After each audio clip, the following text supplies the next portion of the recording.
Yuri on Ice was 2016's most popular anime, gaining high ratings and widespread appeal from both anime and non-anime fans. It also won a majority of Crunchyroll's anime awards, including Anime of the Year. But of course, I don't feel it's deserving of any of the praise it gets.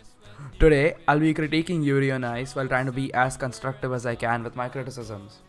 I find it to be lackluster not just as a sports anime but also as a character drama.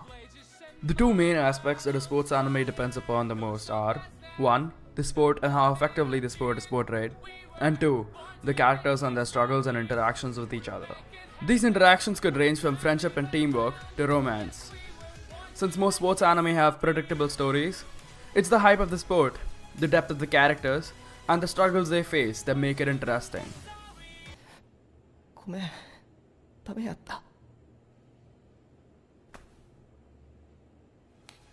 And so, I'll talk about my first main issue with Yuri on Ice. The sport, figure skating. Sports anime like Haikyuu or Kuroko no Basket deal with sports that involve a lot of strategy and teamwork, thus bringing something new to the table every game. The volleyball and basketball matches were always engaging and intense, which kept me invested throughout the games.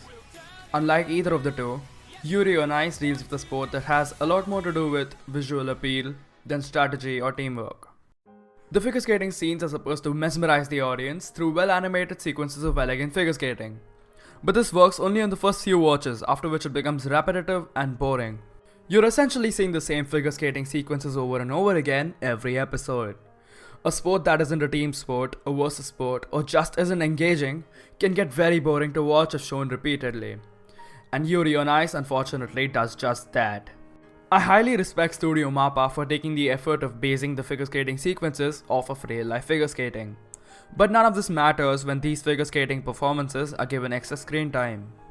It's understandable for them to show the performances of relevant characters like Yuri and Yurio, but a lot of screen time is unnecessarily given to the figure skating performances of the side characters. And that's where the second problem lies.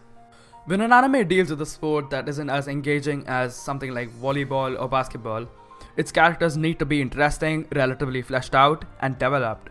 And it is difficult to do that when you have a large character cast. Yuri on Ice has a large number of side characters who are given minuscule amounts of characterization and little to no development. Even Yurio, who has so much potential, gets sidelined for many episodes and didn't get much screen time or development.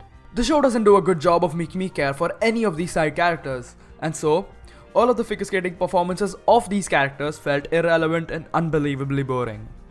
To make things worse, they try to cram too many performances within one episode. Episodes 6, 7, 8 and 9 had 5 to 6 figure skating performances each, which made the episodes a pain to watch. It just felt as if they were desperately trying to fill up the episode time and had nothing better to show.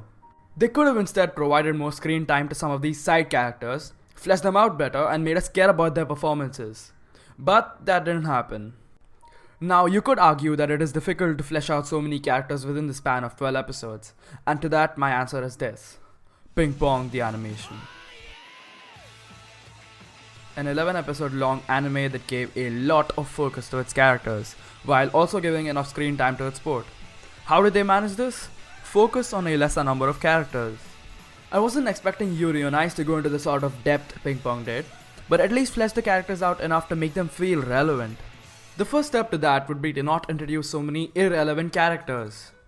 They should have just introduced characters like Chris, JJ, Pidgeot and Otabek as early as around episode 4 or 5, so they get enough characterization, and ignore all of the characters that were introduced for single episodes and eventually sidelined. My point is, when you have very few episodes to work with, don't keep introducing characters and expect us to care about them. I didn't give a shit about this guy, this guy, this guy, this guy, this guy, this guy, this guy, and even this guy. Yes, not even Otabek. And now, I'll get to the most controversial topic of this discussion: the gay relationship between Yuri and Victor. Before anything, let me get this straight. The yaoi didn't bother me one bit. So don't say my criticisms are too biased, because I am not homophobic. The show portrays a non-straight relationship in such an unsubtle way that the only way it would work is if there was a clear declaration of love by the end. But it still remains ambiguous. Don't get me wrong, I'm totally fine with an ambiguous relationship, as long as they're subtle about it. Yuri and Ice throw subtlety in the bin and builds up a serious and honest relationship which consists of a kissing scene, scenes of them occasionally sleeping together, a fake engagement, and a lot more. Since the pairing is almost undeniable after the development of their relationship, the ambiguity felt really out of place and a clear declaration of love felt necessary. Since that didn't happen, many romantic moments between them come off as queerbaiting.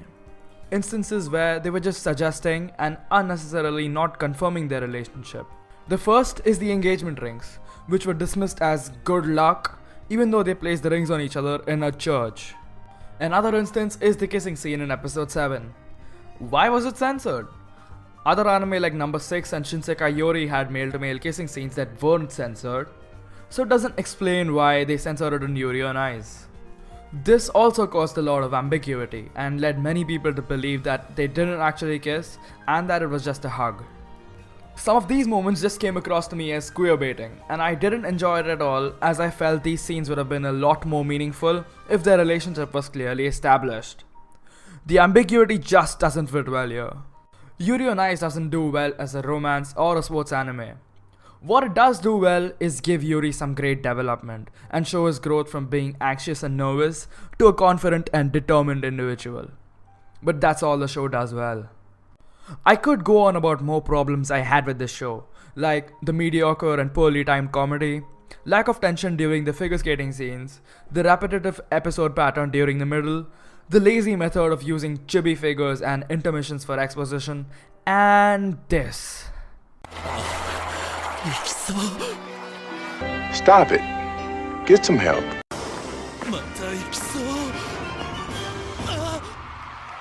No, God! No, God, please, no! But I feel I've covered the most major flaws that I found in Yuri on Ice. It's definitely not the best anime of 2016. I can name at least 5 to 6 better shows. I have 2 alternate anime recommendations.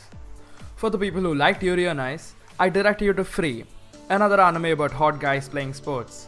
Swimming in this case.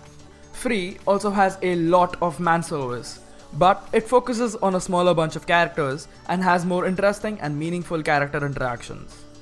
For those who didn't like Yuri on Ice, I recommend Ping Pong the animation. As I already mentioned before, Ping Pong gives heavy focus to its characters, making them deep and layered. It manages to flesh out around 4 to 5 characters in just 11 episodes. This is clearly more worth your time than Yuri on Ice is. And that about wraps this up. I promise my next video won't be as negative, which will be on another popular anime from last year. Check out my previous video if you're interested in seeing me criticize Kimi no Na wa. If you enjoyed this video, be sure to like and subscribe, as I'll surely delve into topics as controversial as this one in the future. Thank you so much for watching.